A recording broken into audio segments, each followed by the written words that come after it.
Picture this. It's April 2026. A luxury cruise ship sets sail from Ushuaia, Argentina. The destination? The remote, icy beauty of Antarctica and the South Atlantic Islands. You've got about 150 passengers and crew from 23 different countries on board. For the first few days, it's exactly what you'd expect from a high-end vacation. Parties, socializing, incredible ocean views. But beneath the surface, an invisible, deadly clock was already ticking. In this explainer, we're going to dive deep into the data and reports from this very real, terrifying event to figure out exactly what went wrong on that ship. So what started as a dream vacation rapidly turned into a total nightmare. About 5 days into the trip, a 70-year-old Dutch passenger suddenly develops a fever, a splitting headache, and some mild diarrhea. Nothing too crazy, right? Well, just a few days later, he was desperately struggling to breathe. By April 11th, he died right there on the ship. And the tragedy didn't stop there. When the ship docked at St. Helena, his grieving wife got off with his body to fly home. But tragically, she collapsed and died at the South African airport just before catching her flight to Amsterdam. Back on the ship, sheer panic was setting in as more people started falling ill. By May 2nd, a German woman had also died, and the World Health Organization was finally called in. The ship, which was now basically a floating quarantine zone, was rejected by multiple ports before finally being allowed to dock in Tenerife on May 10th. With multiple medical evacuations happening right in the middle of the ocean and critical patients scattered across ICUs from Johannesburg to the Netherlands and Switzerland, the world was watching and holding its breath. What on earth was this invisible killer stalking the passengers of this ghost ship? The symptoms were terrifyingly fast. Flu-like signs swiftly followed by the lungs literally filling with fluid. Global news networks were ablaze with headlines, and health officials were in an absolute race against time to identify the pathogen before it could spread any further. When the lab tests finally came back, they found the culprit. And honestly, what's truly unsettling here is that it wasn't some brand new, unknown superbug emerging from the deep. No, it was Hantavirus, a disease known to science for over 70 years.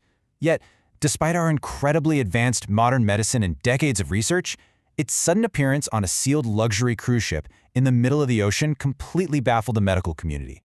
When that diagnosis came through, global health officials were terrified, and for very good reason.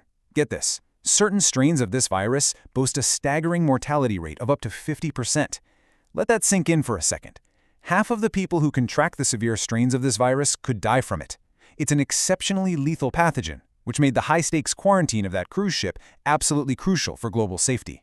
Now, what makes this virus family incredibly unique and deadly is how it essentially has a split personality depending entirely on geography. Over in the Americas, we see Hantavirus pulmonary syndrome, or HPS. This is the suffocating variant where a patient's lungs literally fill with fluid, making it impossible to breathe. But on the other side of the world, in Asia and Europe, the virus manifests as hemorrhagic fever with renal syndrome, or HFRS. That one attacks the kidneys and causes severe internal bleeding. The passengers on our cruise ship?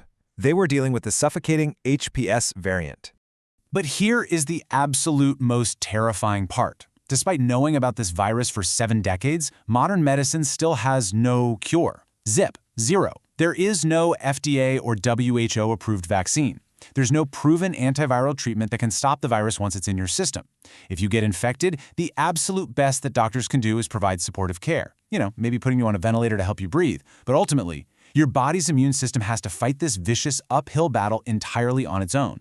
To really understand the panic surrounding this cruise ship crisis, we kind of have to trace the virus's dramatic history. It first made major headlines back during the Korean War in the 1950s. Over 3,000 American soldiers suddenly fell ill with this mysterious hemorrhagic fever. It hit so fast that doctors initially suspected a chemical weapon attack. It actually wasn't until the 1980s that South Korean virologist Dr. Ho Wang Lee finally identified the virus, naming it after the nearby Hantan River. Since then, it's popped up all over the globe. From a really devastating outbreak among the Navajo Nation in the U.S. in 1993 to quieter clusters found among rat catchers and go-down workers in Vellore, India between 2005 and 2008. Let's talk about that 1993 Navajo outbreak for a second, because it's a fascinating case study. At first, it had a terrifying 75% mortality rate. Scientists were totally stumped. That is, until local tribal elders shared their oral history, and the connection they made was just brilliant. They pointed out that extreme El Niño weather patterns brought heavy rains which led to a massive bumper crop of piñón pine nuts, and those nuts just happened to be the primary food source for local rodents. So more food meant the rat population absolutely exploded, which led to a massive spike in rat-to-human virus transmission. It's like this giant, deadly ecological domino effect. Which brings us to the golden rule of hantavirus, something established over decades of hard study. Hantavirus is a rodent-borne disease. For the longest time, the established science dictated that you could only catch this virus directly from inhaling dust contaminated with rat droppings, urine, or saliva. It was widely accepted as a rock-solid scientific fact that hantavirus does not spread from human to human. And this, right here, is exactly what made the rapid, sequential spread among passengers on a luxury, rat-free cruise ship so utterly baffling to the experts. But wait. Back in 1996, an outbreak in southern Argentina completely shattered that long-held medical assumption. Scientists discovered a specific, highly dangerous mutation of the virus known as the Andes strain. And to this day, the Andes strain is the only variant in the entire hantavirus family that has documented, confirmed human-to-human transmission. Literally, the rulebook was thrown right out the window. And the discoveries in Argentina didn't stop there. Not only was human-to-human transmission confirmed with the Andes strain, but scientists also documented the terrifying phenomenon of superspreaders. They realized that certain infected individuals actually had the biological capability to transmit the disease to an unusually large number of other people. Talk about a worst-case scenario.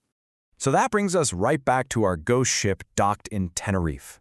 The WHO confirmed that the pathogen tearing through the passengers was, in fact, this rare human-transmissible Andes strain. But the massive puzzle remained. How did a virus that originates in rat droppings manage to board a pristine luxury liner and start passing from passenger to passenger? Well, the mystery finally unravels when we look closely at the very first victims, that Dutch couple who died early in the voyage. Investigators tracked their movements and found something bizarre. Right before boarding the ship in Ushuaia, they went on a bird-watching tour. Sounds lovely, right? Except that tour took them directly into a heavily rat-infested local landfill. They were exposed to the virus right there, and because they boarded the tightly packed cruise ship almost immediately afterward, the timing aligned perfectly for them to pass the Andes strain on to their fellow passengers. Now, given the terrifying headlines, the 50% mortality rate, the human-to-human transmission, and the tragic deaths on that ship, the biggest question on everyone's mind, and probably yours right now, is this. Are we looking at the seeds of the next global pandemic? Are we about to face another massive global lockdown? Fortunately, you can take a deep breath. The answer is highly, highly unlikely. The actual biological mechanics of the Andes strain severely limit its pandemic potential. For starters, it is not airborne like COVID-19 or the flu. It requires prolonged, very close physical contact, like sharing a bed, or direct exposure to bodily fluids. But even more crucially, the window during which an infected person can actually transmit the virus to someone else is remarkably brief. We're talking typically just a single day, right at the onset of the disease. Because of these limiting factors, the World Health Organization officially rates the overall risk to the global population as low. However, low global risk definitely does not mean zero local danger. Experts stress that this isolated cruise ship outbreak serves as a vital wake-up call for all of us. Remember that ecological domino effect? We know that extreme El Niño weather patterns are expected to increase globally, which directly leads to massive spikes in rat populations. And more rats simply mean more opportunities for the virus to jump to humans. So since modern medicine still has absolutely no cure or vaccine for hantavirus, your absolute best defense is pure, simple prevention. The guidelines are pretty straightforward. Aggressively seal up any gaps in your home to block rat access.